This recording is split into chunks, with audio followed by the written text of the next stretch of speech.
Ah, tatawagan ko po si Major General Ed Arevalo. Siya po ang takapagsalita po ng Armed Forces of the Philippines. At siya din po yung nakausap ko natin ng Marawi Siege. Siya po yung tinawagan ko. Will, Ay, magandang hapon po, General Arevalo. magandang gabi po kay Will. Sa lahat po ng Ah. nakikinig at nanonood sa'yo. Live po tayo ngayon. Katulad na sinabi ko, tinawagan ko po kayo kagabi na pwede ko kayo makausap. Live po tayo sa Wawawin Tutok Tuwing GMA7. Magandang hapon, sir. Yes, sir. Opo. Kuya Will. Ito po yung pangalawa natin pag-uusap. Naalala nyo yun, dati Marawi. Medyo Tama po. tayo po yung nanalo ron sa laban na yon at nag-celebrate tayo dito sa programa. Pero itong pangalawang pag-uusap natin, medyo masakit to, mabigat, malungkot. At kamusta po ba? Kamusta po ba yung pamilya po ng mga naulila?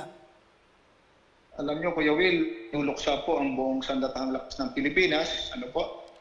Yung mga bandila natin, nakababa at half-mast bilang pakikisa ating sa mga pamilya ng mga pumanaw nating mga kasamahan.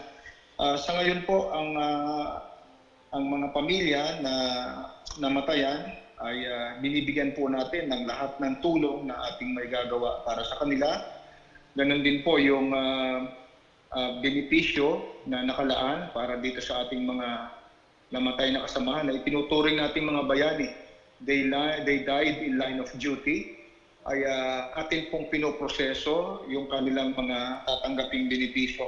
Kung mamarapatin mo, Kuya Will, babasahin ko po sa bawat isa pong namatay na mga kasamahan natin, makatatanggap po sila ng special financial assistance buhat sa kanya-kanyang mga branches of service para po doon sa mga hindi pa po umabot ng 1 taon sa serbisyo. Kagaya po ng alam niyo, yung iba po dyan, mga bago pong katatapos ng training, sila po ay makakatanggap ng halaga katumbas ng kanilang base pay. Kung sila po ay private ang rango, yung pong pinakmababang rango ng sundalo, 29,000 po ang kabuuang halaga noon. Tapos meron din po silang matatanggap na halaga katumbas ng kanilang hazardous duty pay. Dahil po sila ay sa Sulu mag-deploy, kalahati po ng kanilang base pay ang halaga ng kanilang hazard pay. Mas malaki, Kuya Willie, ang binibigay nating hazardous pay para sa mga kasamahan natin na assign sa highly risky at operational area kagaya ng Sulu. Kaya ang matatanggap mo nila kalahati ng kanilang base pay. So bali 14,500 po yun. At kung ano po yung bonus na nakalaan sa kanila, katumbas ng bawat isang buwan na kanilang itinagal sa serbisyo bago sila nasawi, ay matatanggap din po nila. Para doon naman po, Kuya Willie, sa humigit na lang 1 taon, matatanggap po nila yung kanilang basic pay, kung ano po yung kanilang rango. So kung sila po ay nakaabot na ng 5 taon sa serbisyo, so yung base pay po nila, plus yung tinatawag po nating longevity pay, pati allowance at bonus na nakalaan sa kanila para sa buong panahon ng kanilang paglilingkod bilang sundalo, matatanggap po nila yon. Meron din po tayong support na funeral services, 80,000 po yan. Meron din pong galing sa office ng ating Pangulo, 500,000 na special financial assistance. Bukod pa po dyan yung tulong na pangkalusugan, pangtirahan nila, pati rin po employment kung meron na pong nasa hustong gulang na po yung kanilang anak. And of course, tatanggap rin po sila ng pensyon bilang mga sundalo na namatay sa laban base po sa kanilang rango at sa panahon ng kanilang serbisyo. Kung sila naman po ay kasama doon sa mga nasugatan na umaabot sa bilang na 47, lahat po ng kanilang ginastos sa ospital ay ibabalik po sa kanila kung sila po ay gumastos ang kanilang pamilya. Kasi sa ngayon po, yung iba ay nasa military hospitals, yung iba po ay nasa sa mga hospitals sa Zamboanga. Ang magbabayad po noon ay ang ating pamahalaan. And then meron din pong special financial assistance ng ating Pangulo, 150,000 kung ang injury niya po ay grabe at kung minor injury naman po ay 100,000. Alam mo, Kuya Will, ito pong mga halagang ito habang napag-uusapan natin at lahat po ng mga assistance na atin pong inilalaan at tulong para sa mga pamilya at sa mga nasugatan, ay alam po namin na hindi po ito kailanman makapapalit sa buhay nila na nawala dahil po sa pagtupad nila sa kanilang serbisyo. Subalit sa abot po ng makakaya ng Sandatahang Lakas ng Pilipinas, paparamdam po natin sa kanilang pamilya at sa mga kasamahan natin na nasugatan na kailanman po ay hindi sila iiwan ng Sandatahang Lakas ng Pilipinas sa bawat bahagi ng kanilang pagdadalamhati o kanilang pagpapagaling ay nandoon po tayo upang umagapay. Okay. General, ilan po ba ang mga sundalo nating nabawian ng buhay? Umabot sila, Kuya Will, sa bilang na 49 at 47 naman ang mga nasugatan. Meron po bang civilian daw? Kasi nakita ko sa mga news, sa GMA News, na meron 2 bata na nag-ano ng bato lang, tapos yung kanilang lola, nakasama po yata, natamaan yata. Totoo po yan, Kuya Will. Tatlong civilian po ang nadamay dito po sa aksidenteng ito. Nalubha rin po natin ikinalulungkot at ganun pa rin po ang pangako ng ating pamahalaan ay tutugunan po natin ang mga pangangailangan at mga benepisyo na dapat ipagkaloob sa kanila sa kasamang palad at sila po ay nadamay sa isang aksidenteng ito ay hindi rin po natin sila pababayaan. At ang AFP po mismo, meron po tayong mga survivor officer or non-commissioned officer, Kuya Will, sa bawat mga kasamahan natin na kung sa hospital sila nandun, may mga survivor officer tayo.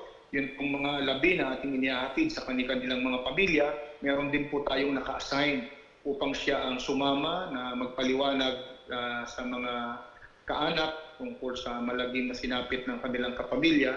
At ganun po, Kuya Will. Sa ngayon po, nasa sa bilang na 22 na ang ating nakikilala na identify sapagkat kagaya naman po ng alam nyo, Kuya Will.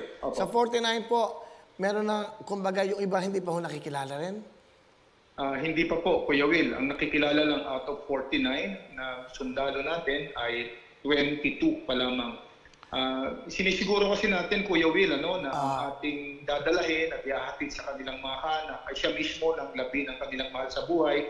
Ayaw po nating magkamali. Kaya po bukod sa dental records nila ay sumasangguni na po tayo sa DNA testing sa tulong ng mga ahensya ng ating pamahalaan. Kabilang na po dyan ang Philippine National Police SOCO team na siya pong tumutulong sa atin sa pag-alam ng pagkakakilanlan itong mahal nating mga kawal na pumanaw sa insidenteng ito, Kuya Will.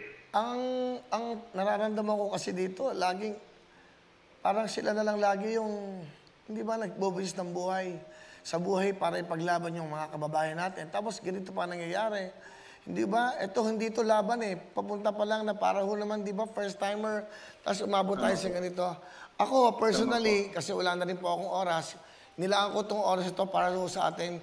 Kasi pag napanood ko yung pamilya, yung tatay na umiiyak, yung mga anak na walang kamuhang-muhang, tapos yung nakita ko, ako personally, gagawa din ako sa personal kong pagtulong, ipagkakaloob ko po sana sa bawat pamilya, yung naulila, pati po sa civilian, magalaan po ako ng tigo 100,000 pesos sa bawat tao po, sa bawat pamilya pong naulila. So, I think that's about, kung 49 po yung sundalo, yun po ang bibigay ko, tigo 100,000, and then 3 civilian po na naulila rin ng pamilya. Ito po yung sa sarili ko pong, kumbaga, bulsa. Personal ko pong perto, aabutin po yata tayo ng mga 5.2 million, no? Nasa 5.2 million po ang pagkakaloob ko. Personal po ito.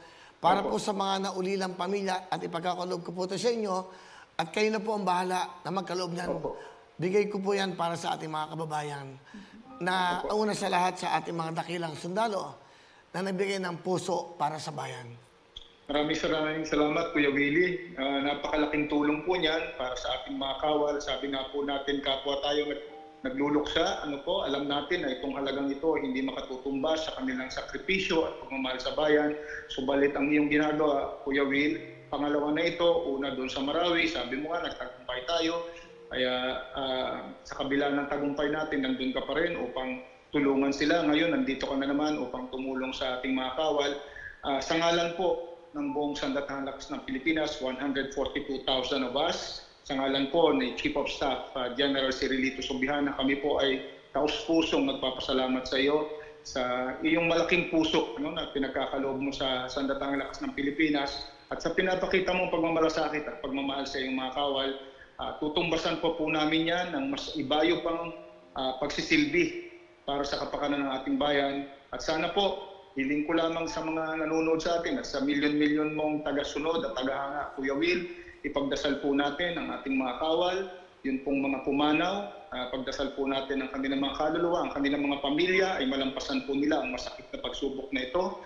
Yun pong mga sugatan nating kasamahan, hindi lamang po dito sa nangyari sa eroplanong ito, kundi maging mga nasugatan sa labanan, pagdasal po natin ang kanilang agarang paggaling. At higit sa lahat, yung kung ating mga sundalo na habang tayo nag-uusap ay nandoon sa mga kabundukan, sa mga karagatan at patuloy na ginagampanan ng tahimik ang kanilang mga misyon. Walang pasubali, walang pag-alinlangan. Nandyan po kami, Kuya Will. Nagpapasalamat po sila. At ako po ang nagsisilbing tinig ng Sandatahang Lakas ng Pilipinas. Maraming salamat, Kuya Will. Pagpalain ka pa pong lalo ng Panginoon at maging matagumpay pa. Hindi lamang ang iyong programa, kundi ang maging ang iyong buhay personal. Maraming salamat po, General Ed Arevalo. Maraming po Magandang salamat gabi po. at mag-usap na lang po tayo. At mga dakila kayo at maraming salamat sa puso nyo para sa bayan. Salamat po. Salamat po. God bless you, Kuya God Will. bless you, sir.